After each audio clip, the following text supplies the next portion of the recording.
바울은 이 서신의 후반부를 시작하는 본문에서 그리스도인의 삶을 위한 기본 지침으로 돌아갑니다. 그는 독자들이 어떻게 시작되었고 그것이 어떤 의미였는지 상기시킵니다. 본문에서 기본으로 제시하고 있는 것이 세 가지가 있습니다. 왕을 따르는 부르심의 의미, 각 사람이 제 역할을 하며 그분을 섬기도록 각자에게 주신 은혜, 그들이 이미 이루고 있지만 힘써 지켜야 하는 하나됨이 그것입니다. 그리스도인들은 바울이 제시하고 있는 그리스도인으로서의 지침서를 정기적으로 한 번씩 읽어보며 그대로 살아가기를 힘써야 할 것입니다. 4장 1에서 2절입니다. 그러므로 주 안에서 갇힌 내가 너희를 권하노니 너희가 부르심을 받은 일에 합당하게 행하여 모든 겸손과 온유로 하고 오래 참음으로 사랑 가운데서 서로 용납하고. 바울은 본문에서 부르심에 합당한 방식으로 살아가는 데 필요한 덕목을 열거하고 있습니다. 그러면 바울이 본문에서 말하는 부르심은 무엇일까요? 본문에서의 부르심은 각자의 어떤 소명을 말하는 것이 아닙니다. 즉 어떤 사람은 교사가 되고 어떤 사람은 간호사가 되고 어떤 사람은 사학가가 되는 것 같은 소명을 말하는 것이 아닙니다.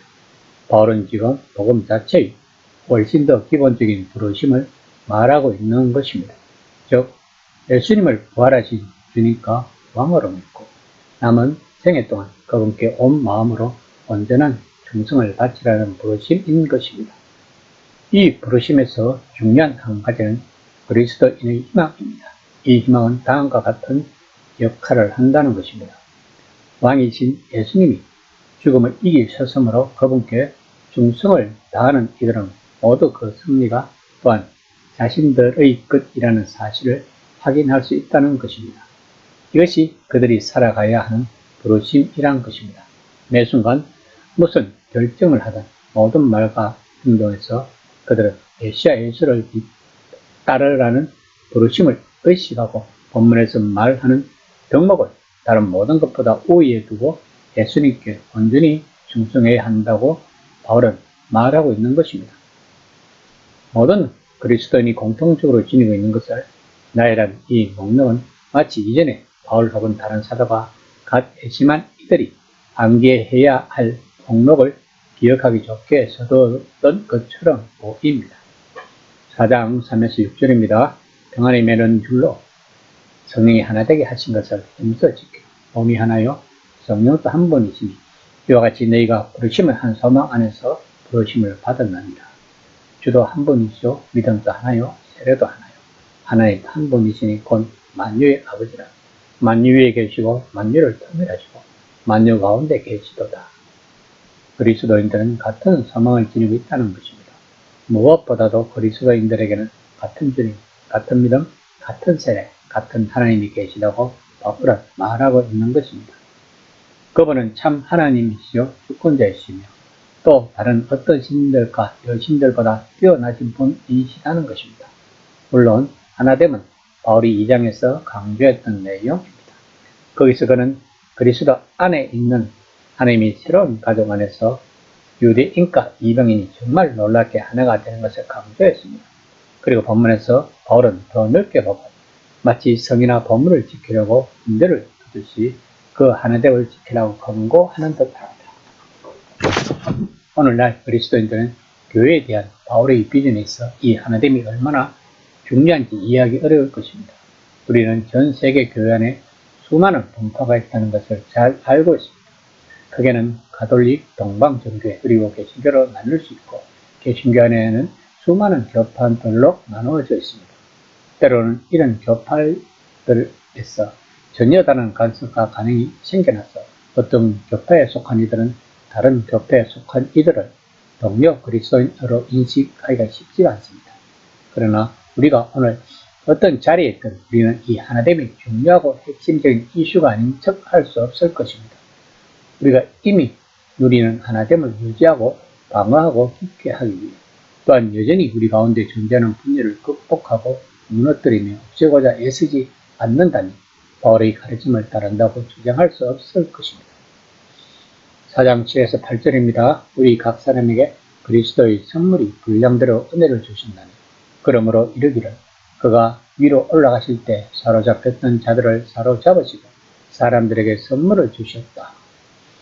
바울은 본문에서 부활하시고 성천하신 주 예수님이 그분의 몸의 다양한 지체들에게 다양한 선물을 주셨다는 것을 말하고 있습니다. 바울은 서신의 다른 단락들에서 예수님이 교회에 주신 다양한 선물 목록을 제시할 것입니다.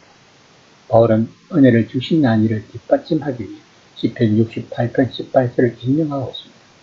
그 내용은 여호와의 승리와 그 영광을 전쟁의 승리자가 개선하여 함께한 사람들에게 나눠주는 것에 비유하고 있는 것입니다.